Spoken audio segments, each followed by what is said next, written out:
Now to one of the hottest topics in New York City, congestion pricing. Who should be exempt? And how much people should or shouldn't pay is the source of much debate. And we should get some final answers finally.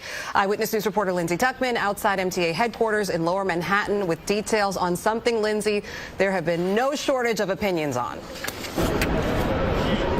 That is true, Shirley. And Sam, I think, said earlier, buckle up. But I think the better phrase today is pony up or re-up your Metro card, because the MTA is getting set to vote today on congestion pricing, and it is likely that it will indeed pass. There are a few things potentially standing in the way, but as of now, it does look like it is moving forward, and the MTA really does want to get this started by June. But again, this meeting is happening right now, and the vote will be happening at some point this morning. Earlier this week, though, the MTA did add a few exemptions to who would get tolled once they drive into Lower Manhattan below 60th Street. The MTA implementing the plan to not only alleviate traffic, of course, but also to raise money for public transit. There has been controversy, though, as we mentioned. New Jersey has filed a lawsuit against the MTA, arguing that it's not fair to New Jersey commuters.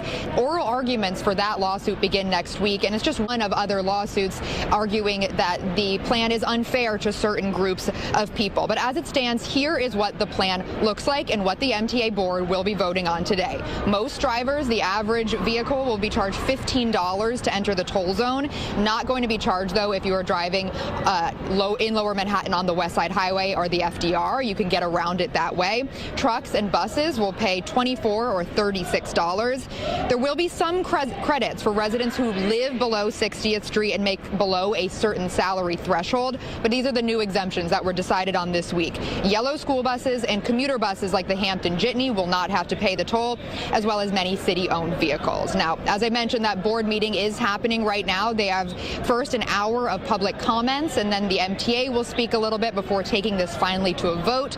Those that spoke this morning in the public comment period, some talked about how they want to use the funds that are made through congestion pricing to improve accessibility in existing train stations. Others do not want this to happen at all, but many are in support of congestion pricing.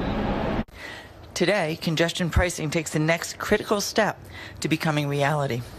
That will mean better air quality and a reprieve for emergency vehicles, delivery trucks, buses, and drivers snarled in pollution-spewing, mind-numbing traffic.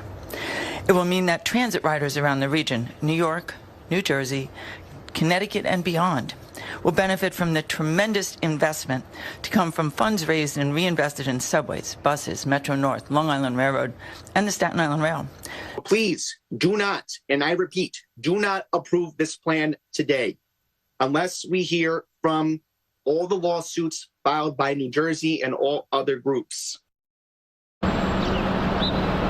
Well, if the MTA board votes yes today and those lawsuits go in favor of the Transit Authority, congestion pricing is set to begin in June. Guys. Okay, thank you for that, Lindsay. Well, still to come on Mornings at 10.